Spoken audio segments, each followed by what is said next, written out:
Hello and welcome fellow motorsports fans. My name is Marcel, and since the season is getting ever closer week by week, it is time to finally talk about all things Formula 3 for the upcoming season. We will do this a little bit like with my F2 prediction video. In case you've not seen it, it'll be linked up here, which means we will be trying to rank the teams in a tier list system based on the strength of their combined driver lineups. Now, what this means crucially is I will not consider the actual strength of the team or the equipment they tend to provide. So, for example, Carlin could be very high up, or Roden as they're called now, I should say, could be very high up the order, whereas Prema could, in theory, be in the lowest team, although we know they will be pretty high up in the team standings by the end of the year. The second thing we will obviously be trying to predict is the inter-team battles, so which driver will come out on top in the specific teams, and then obviously the championship itself. So let's not waste any more time and let's get going with the lowest tier. We begin in the category I just dubbed slightly underwhelming, and we have to get this out of the way first, because how exciting is this that even the worst teams all have an upside to them, usually more than one, and the lowest tier is only labelled slightly underwhelming and nothing like a question mark like we had in the F2 before Taylor Barnett got announced nowadays. So the first team in this category is Motorsport Racing, mainly because they lack a real star driver, if that makes sense. They lack someone with like proper high potential, in my opinion.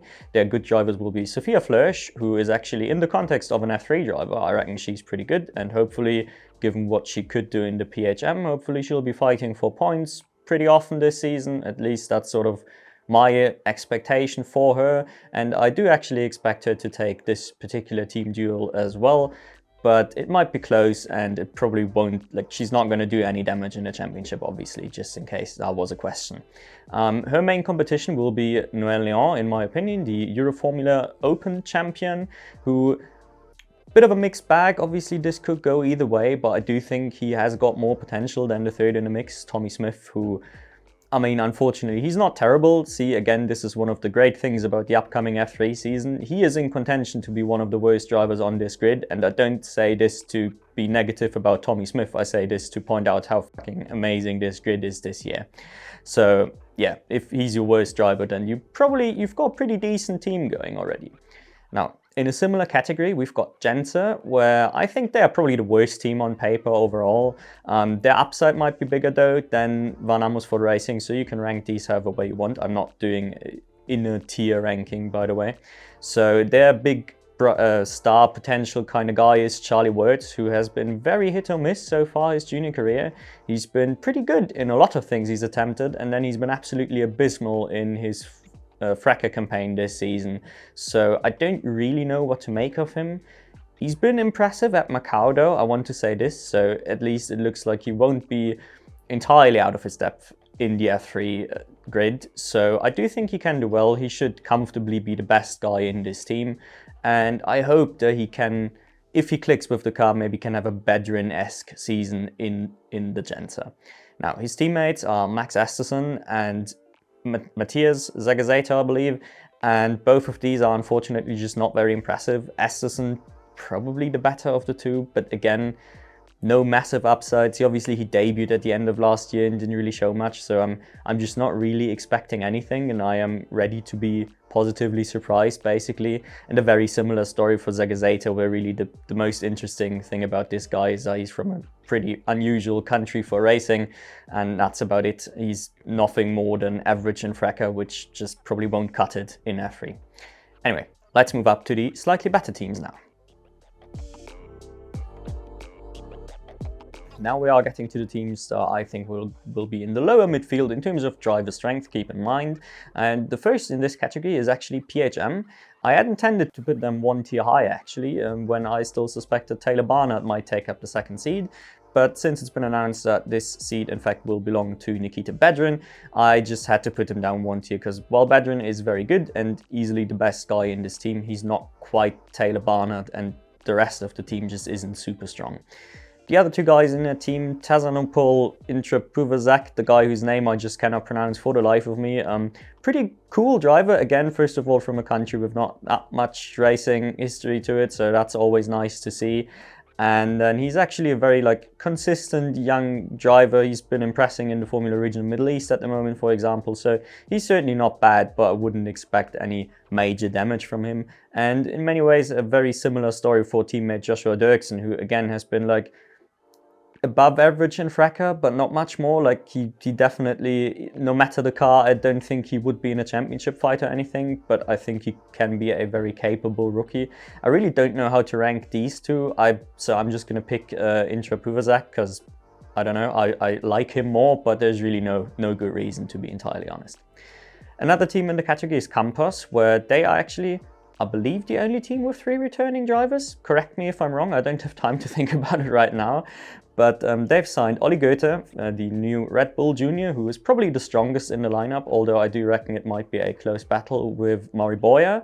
Again, both now experienced in the category, both were good but not great last year, solid, albeit a little hit or miss, as you'd expect from rookies.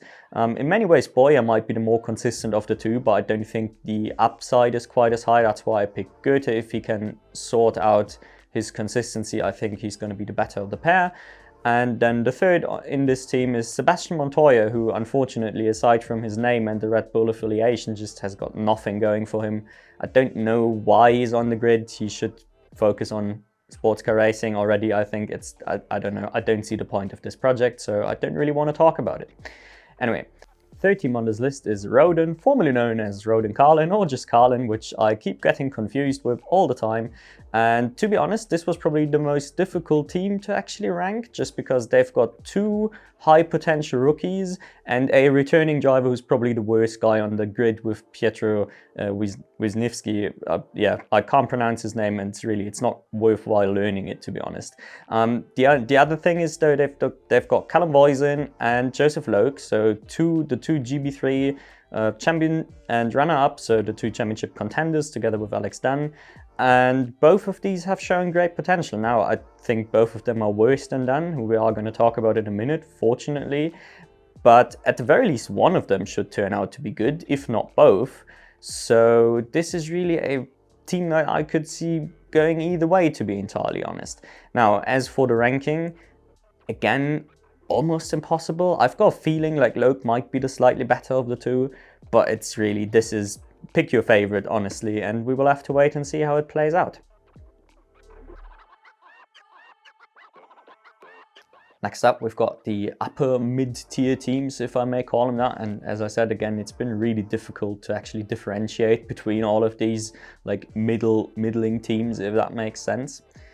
First up, we have Trident, obviously probably going to be in the championship contention, at least from a team's point of view, with returning driver Leonardo Fornaroli, and then the 2 new guns, Santiago Ramos and Sami Megatunev, also lovingly dubbed a Megatuna, which I really like as a nickname for a driver, although it doesn't really suit a racing driver.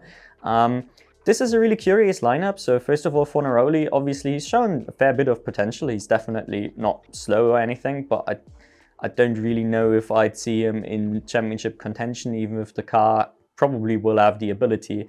I don't really think he has what it takes. I don't know, maybe he can prove me wrong. I do think that just the experience should help him to take this particular inter-team battle at the very least.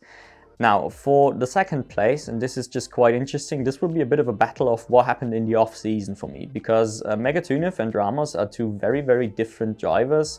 Ramos is super consistent, seemingly, as far as I remember. He's always there, he'll score points every race, but he's not exactly a race winning kind of driver usually. Now, not to say that Megatunev is, but he is the more flashy and more explosive driver, so he can put in a very good quali lap, and he will sometimes, charge his way through the field a little bit, but at the same time he's got a habit of losing 10 positions on lap 1, or getting into incidents. So he really is one of those hit or miss drivers where every now and then he's got a weekend that really makes you think, oh, there's huge potential here. Where is this guy? If he could show up every weekend, but the thing is he can't. So it remains to be seen if he has matured over the offseason, because I think he could be like one of those secretly good drivers that nobody's quite got on their radars just yet.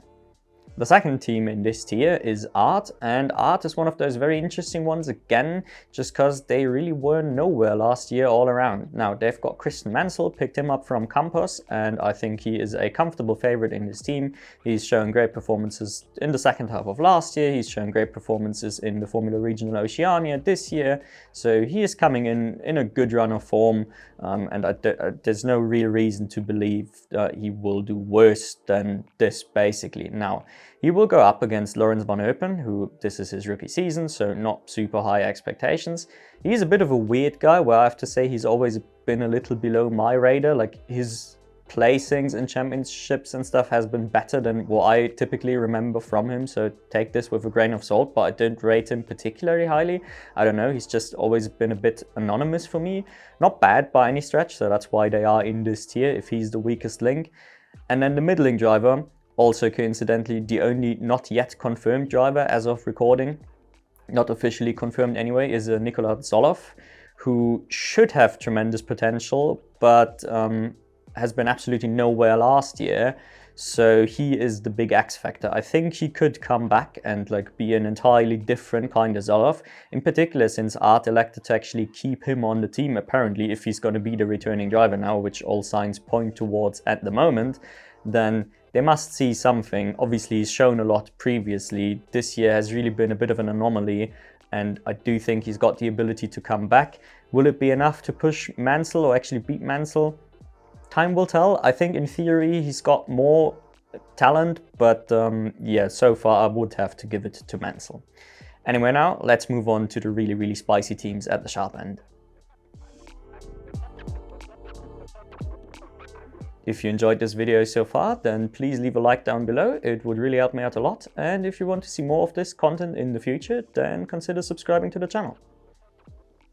Now then, on to the champion slash contender slash top tier, whatever I'm going to finally call it, I'm not entirely sure yet. We've got three incredibly strong lineups in this one with a tiny bit of a hierarchy to them. So first up, we have High Tech. And they could maybe even be the strongest team on paper, but unfortunately they elected to pick Cian Shields for their third seat and not Alex Dunn, who had tested for them in the postseason tests, if I remember correctly. So this unfortunately means one of the three seats is occupied with not a bad driver, but he is again in this bottom 5 region at least. He's just not really, there's just not a high upside there, if that makes sense. The downside isn't huge, but I don't really see the potential. Now, the other two drivers, though, are really good. So first up, you've got Martinius Stenshorn, runner-up in last year's Frecker. He really pushed Kimi Antonelli. Great young driver, has been a bit under the radar before this year, but yeah, this was really a breakout performance, and I do think he will be able to keep this up in F3. Obviously, with the caveat he'll be a junior going up against some very highly rated drivers, but I do think he could be one of those at least keeping himself in the championship fight for like half a season or something. He will be very good, I reckon. And then the absolute top guy in the team, and in my opinion, the third best in the championship, if that makes sense, if I had to predict he would be my P3, is Luke Browning. He's been absolutely incredible last year. He's been incredible at Macau. And well, I do think he will just continue this trend really. High Tech obviously also tends to provide good equipment, so I do think he will be able to fight for the title. I don't think he'll take it, but he will definitely be one to watch. Now, next up, MP Motorsports, and I mean, you can tell me your opinion, but for me, this is easily the most exciting team. They've got 3 rookies and 3 incredibly exciting rookies for very different reasons, and I absolutely love it. So, first up, they rescued Alex Dunn from the potential hell scenario or nightmare scenario of going back down to GB3 for yet another year, even though he's clearly talented enough to drive in F3 right now. And yeah, what can I say? They actually decided to pick him up, and I think he's my favorite to win this particular inter-team battle, although this is one that's very difficult to predict. He has already shown he has adapted to the car at least reasonably well, so there's no real reason for me to doubt him. Now, his teammates, also two very exciting rookies. First up, Kaspar Stuka, the reigning Italian F4 champion. He's a little bit on the older side, so I think doing the step up from Italian F4 straight to F3 is actually a good thing in his case, although I am normally against skipping Formula Regional. The reason I like it for him is mainly he needs to more or less sort his CV out. If he wants to keep his personal F1 dream alive, then he needs to regain the time he lost in F4, if that makes sense. So I am looking forward to him. I do think, though, unfortunately, he'll be the worst guy in the team, although, again, as I said, really impossible to predict, because I do rate Tim Tramnitz a little bit higher. He's also more experienced in faster machinery. One of those drivers, in my opinion, he's been stuck in FRECA for a year too long anyway. Would have liked to see him in F3 last year. But anyway, here we are now. He's got Red Bull backing. I'm sure he'll adapt great to the car and the environment, and this should be just an explosive battle, really, with three really strong rookies going at it for an entire year. So yeah, what is there not to love about this? Now, last but not least, and it couldn't be any more obvious really, but the best team pound for pound, driver for driver, is going to be Prema. They will also be the main candidate for the team's championship title, and they also have my two favorites for the actual championship title as well, with Gabriel Mini and Dino Beganovic. Now, I think who you pick here really comes down to, again, just personal preferences. I think both, you can make a very good case for both. This is one that will, as it is in junior racing, like a single incident or something can very well decide this championship. I'm going to pick Mini. I predict that he will be the champion, but yeah, you might as well flip a coin. As I said, good cases to be made for both. And then the third guy in the team is one where, at the very least, the talent is undeniable, and it is Arvid Lindblad, the Red Bull Junior. Definitely probably the best or the most exciting Red Bull Junior in F3, although they've got a bunch.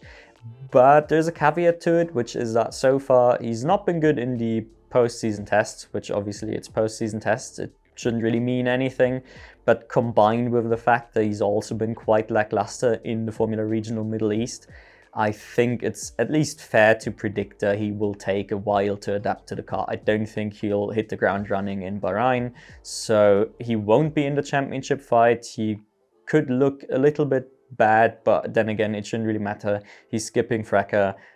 He's just there to develop, and hopefully Red Bull doesn't want to rush him up to F2. Hopefully they just actually let him sit in F3 for 2 years and let him develop properly. Now, what are your thoughts about all of this? Which team did I criminally underrate? You can let me know in the comments. And more importantly, who do you think is actually going to take the thing? Mini, Beganovic, Browning, someone else entirely? Maybe a rookie? Maybe Dan? He's probably my favorite rookie if I had to pick one. Yeah, so as always, please get the discussion going. That's half the reason why I'm doing all of this. And otherwise, I will see you in one of the future videos. Take care and thanks for watching.